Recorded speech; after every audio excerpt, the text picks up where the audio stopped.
Happy Tuesday, everyone. Today's story is The Smartest Giant in Town. George was a giant, the scruffiest giant in town. He always wore the same pair of old brown sandals and the same old patchwork upgown. I wish I wasn't the scruffiest giant in town, he said sadly. But one day, George noticed a new shop. It was full of smart clothes, so he bought a smart shirt, a smart pair of trousers, a smart belt, a smart stripy tie, some smart socks with diamonds up the sides, and a pair of smart shiny shoes. "Now I'm going to be the smartest giant in town," said the giant.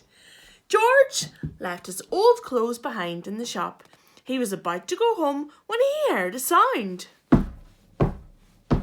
On the pavement stood a giraffe who was sniffing sadly. "What's the matter?" asked George. "It's my neck," said the giraffe. "It's so very long and so very cold. I wish I had a long, warm scarf."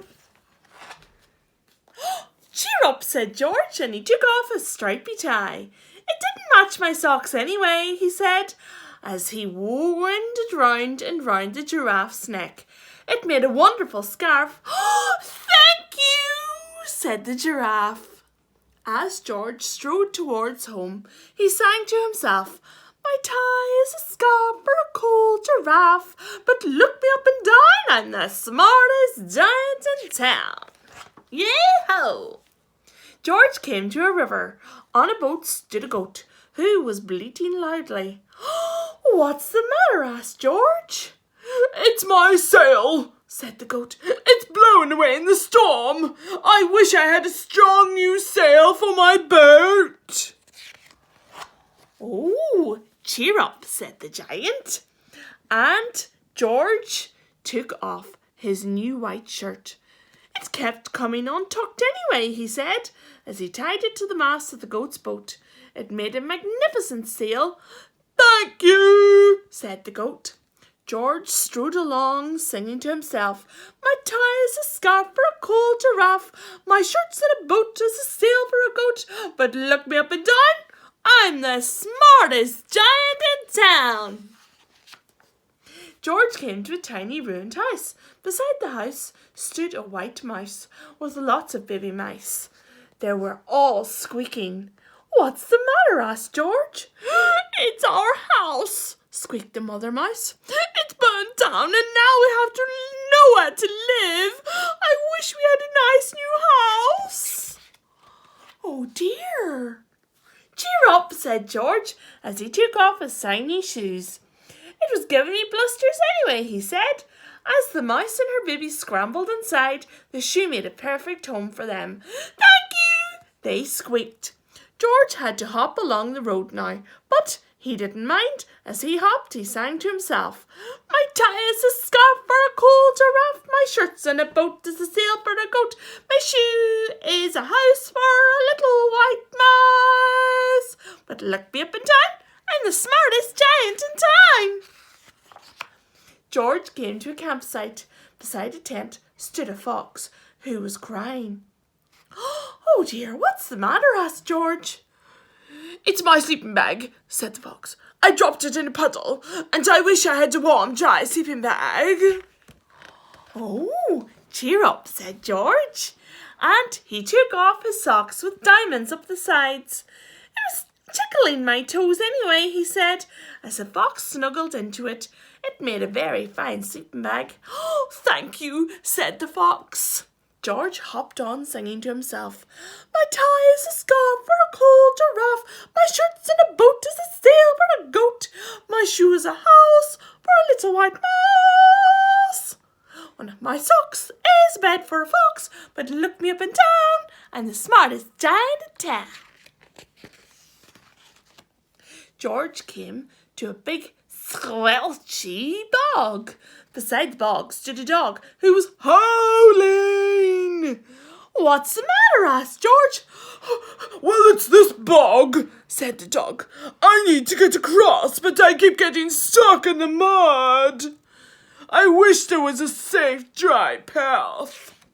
Oh, cheer up, said George. He took off his smart new belt. It was squashing my tummy anyway, he said as he laid it down over the bog. It made an excellent path. Oh, thank you, said the dog. The wind started to blow, but George didn't mind. He hopped on, singing to himself, my tie is a scarf for a cold giraffe, my shirt's on a boat is a sail for a goat, my shoe is a house for a little white mouse, one of my socks is a bed for a fox, my belt helped a dog who was crossing a bog. But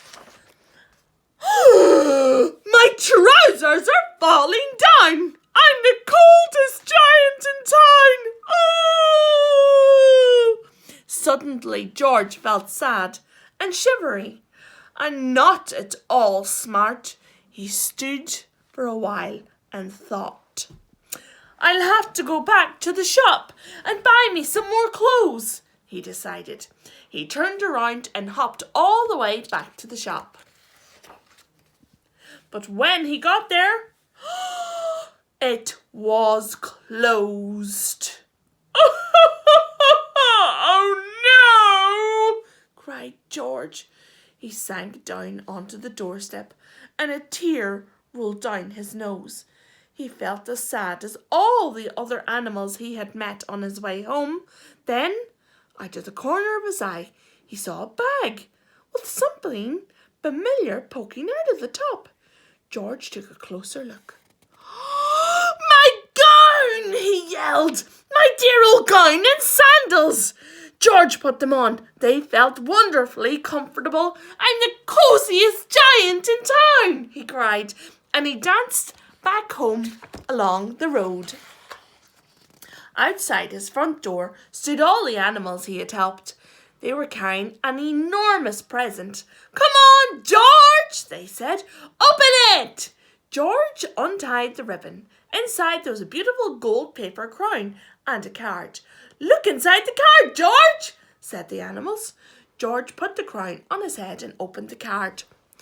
Inside it said, your tie is a scarf for a cold giraffe, your shirt's on a boat is a sail for a goat, your shoe is a house for a little white mouse, one of your socks is a bed for a fox, your belt helped a dog who was crossing a bog. So here is a very fine crown to go with the sandals and the gown of the kindest giant in town.